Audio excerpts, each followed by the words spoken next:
Generally speaking, it feels much lighter if I can, and this is something I've mentioned in our previous video together, is just the exponential growth and distribution of these technologies that we currently have little to no control over, the cell phone towers, the satellites that are orbiting and emitting. I mean, there's really, it's exponential, this growth, right? It's happening so fast, and our bodies and our spirits and our psyches have a hard time adjusting. This technology, these jumps didn't used to happen in that short a period of time. They used to be a decade where it was a slow rollout. We don't have decades anymore. We have weeks and months, and boom, it's there. And so people all over the world are dealing with these. I mean, you can call it poisoning on one level, and just all kinds of health and psychological problems. And I want to say that we did our best to mitigate on our own as much as we could, right? But the question was really, could you mitigate all this onslaught of frequencies without any help? And I came to the conclusion you probably could if you focused on that 24/7 and did nothing else but to focus on this. Mm-hmm. What is your experience? Because like you say, we live in an economized society. People have to do something. Most people have to go to work, have to pay their bills, take care of their families. So there isn't 24/7 available to mitigate these attacks, if you will, or these influences. What is your experience in that arena, especially with regards to EMF mitigation? I'll start at the top of the list. We believe that the divine presents opportunities to help counterbalance the conditions that are existing in the world. So we have all these conditions. We have all these technologies that we benefit from. We're benefiting from it in this moment. We've been emailing each other. That's a technology. We've been talking on cell phones. We all benefit from those. I don't know what our life would be like now. I've gotten so used to them all. It would be a very different life. And so we believe that there's other technologies like ours that we believe are being presented to humanity to help humanity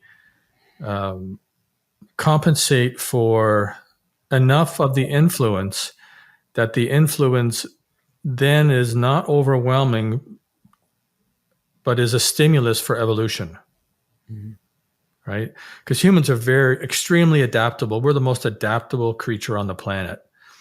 And historically, if you look at the introduction of technologies, there's a correlation, and we're not sure if there's a causation. We go back and forth on it.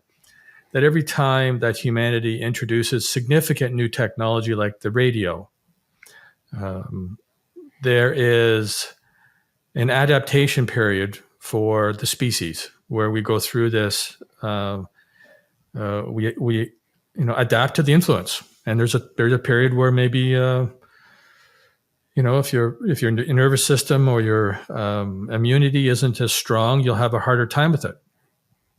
So we are in an extremely adaptive, if you want to call it, environment. And we've found, Jean, for examples that, so we have, I'll give you an example of a geopathic stress zone that we had to figure out how to deal with. So down in the southern states and Florida and different parts of the country, of the United States and around the world, there's canals that are tidal canals that go into areas, and people have their boats parked in them, and they have these retaining walls, right? And they're concrete and they're full of rebar.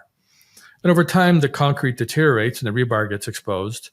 And we were finding that in certain types of tides, there was an electromagnetic influence being created by the tide after a bunch of satellites got released. Now, the only way we figured that out was some of the properties were dropping. As Jeff mentioned, we test them every day. And so we had to look at those properties on Google Earth, which is, of course, technology that we're benefiting from, look at the property, and we have this process that we go through to identify a geopathic stress influence. So, I think there's the divine help of offering technologies that counterbalance, like things like shungite and all of these many, many EMF devices. But humans still have to go to work. We got to go to work, we got to show up, we got to figure things out, and then we got to share it. And we talked about business as a spiritual path before. Business can be a spiritual path. I mean, if we didn't have this as a business, we would be limited in our ability to share it because we would have to do something else to generate income, or we'd have to receive income from some other way.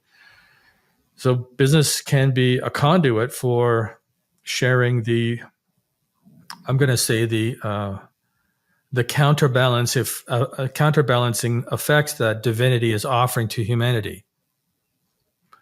So I just wanted to bring that in because we talked about business before, and I'll just close it up with every business has a level of consciousness. You can measure the level of consciousness of the business. Now, whether or not it's an entity of a type, that's an interesting conversation.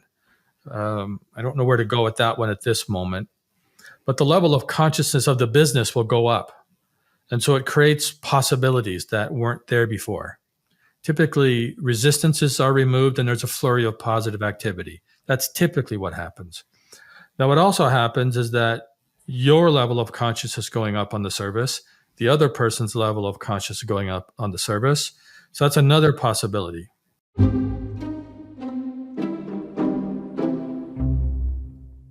You deserve the truth, but big tech does not want you to hear it. So we built our own Inspired platform on theinspiredchannel.com. To watch the full video and more, just click the link in the video description or the pinned comment.